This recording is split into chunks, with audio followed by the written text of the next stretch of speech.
Hello my dear students, आपका digital platform पे स्वागत है। मैं धीरज सर, कंप्यूटर टीचर, जहाँ पे सिर्फ और सिर्फ कंप्यूटर की बात होती है, कुछ टेक्निकल इन्फॉर्मेशंस की बात होती है।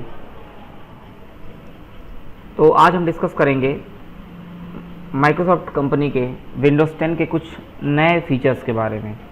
लास्ट क्लास में हमने डिस्कस किया था कि कैसे Microsoft window 10 operating system window 8 के रेस्पेक्ट में कैसे न्यू है और क्या क्या नई नई फैसिलिटीज़, नए फीचर्स ऐड हुए हैं।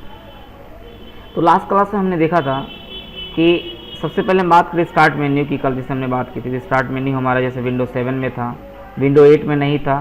तो विंडो 10 में विंडो 7 की कुछ फैसिलिटी ऐड की गई, जिसके थ्रू यूज़र्स को ज़्यादा से ज़्यादा फैसिलिटी प्रोवाइड हो सके, ज़्यादा से ज़्यादा यूज़र इससे अट्रैक्ट हो सके और ज़्यादा से ज़्यादा कंपनी का रेवेन्यू गेन हो। तो स्टार्ट बटन हमने देखा था कि जैसे विंडोज 7 में हमारे बॉटम लेफ्ट कॉर्नर पे हमारा स्टार्ट बटन होता था, ऐसा ही कुछ फीचर विंडो 10 में भी ऐड किया गया, अपडेट किया गया इसको। आज हम नए फीचर्स की बात करेंगे जिसका नाम है माइक्रोसॉफ्ट एज। माइक्रोसॉफ्ट एज बिल्कुल न्यू फीचर्स है ये। अब अगर हम बात करें क्या है ये, तो ये क्या है हमारे, जैसे बात करें ब्राउज़र्स की, तो विंडोज़ कंपनी के जो डिफ़ॉल्ट ब्राउज़र्स होते हैं वो सिर्फ़ और सिर्फ इंटरनेट एक्सप्लोरर होता है। जैसे कि आप देख रहे हैं मेरे लैपटॉप में मेरा विंडो 8 जेन्युइन है, जिसमें internet explorer by default browser add होता है ये माइक्रोसॉफ्ट कंपनी के विंडोज़ ऑपरेटिंग सिस्टम में। लेकिन विंडो 10 को जब अपग्रेड किया गया, विंडो 8 से जब विंडो 10 में जब इसको लॉन्च किया गया, तो यहाँ पे माइक्रोसॉफ्ट कंपनी ने एक नया हमें ब्राउज़र दिया जिसका नाम था माइक्रोसॉफ्ट एज। अब इसके फीचर्स क्या है कि this new browser is design to give Windows users a better experience on the website. तो वेबसाइट पे कोई भी चीज़ें सर्च करने के लिए फ्रीक्वेंटली वो डेटा हमें प्रोवाइड हो, इसके लिए कंपनी ने, माइक्रोसॉफ्ट कंपनी ने इंटरनेट एक्सप्लोरर से ज़्यादा फास्ट ब्राउज़र हमें प्रोवाइड करने की कोशिश की, जिसका नाम है माइक्रोसॉफ्ट एज। इसके फीचर्स क्या है कि ये ज़्यादा फास्ट है in compare to Microsoft company का इंटरनेट एक्सप्लोरर, ये ज़्यादा सिक्योर है और इसमें बहुत सारे कुछ नए फीचर्स ऐड हुए हैं। तो यहाँ पे लिखा है कि Microsoft Edge is mean to replace Internet explorer.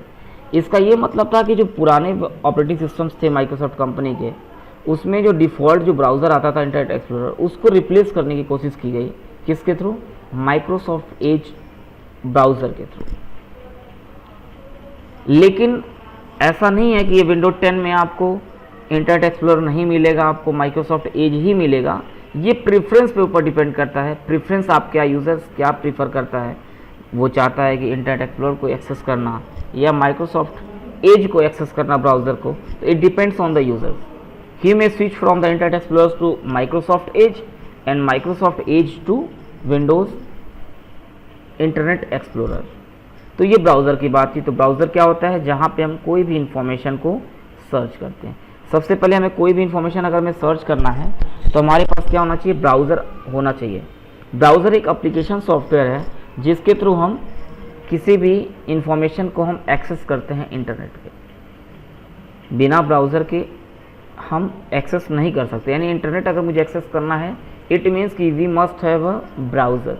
It doesn't mean कि वो गूगल क्रोम है, इंटरनेट एक्सप्लोरर है, फायरफॉक्स है, यूसी ब्राउज़र है, टॉमकैट है, सफारी है, ठीक है। तो ये ब्राउज़र्स की बात कर रहा है। तो किसी अगर इंटरनेट पे आपको एक्सेस करना है तो आपके पास ब्राउज़र होना चाहिए। और विंडो 10 का ब्राउज़र क्या नाम है? माइक्रोसॉफ्ट एज, ये नाम दिया गया। नए फीचर्स की अगर हम बात करें तो न्यू फीचर्स में ये देखिए, ये माइक्रोसॉफ्ट एज का ये लुक दिख रहा है आपको स्क्रीन पे। ये माइक्रोसॉफ्ट एज का ये लुक दिख रहा है और विंडोज़ का जो ऑपरेटिंग सिस्टम का जो इंटरनेट एक्सप्लोरर था उसका लुक कुछ अलग था।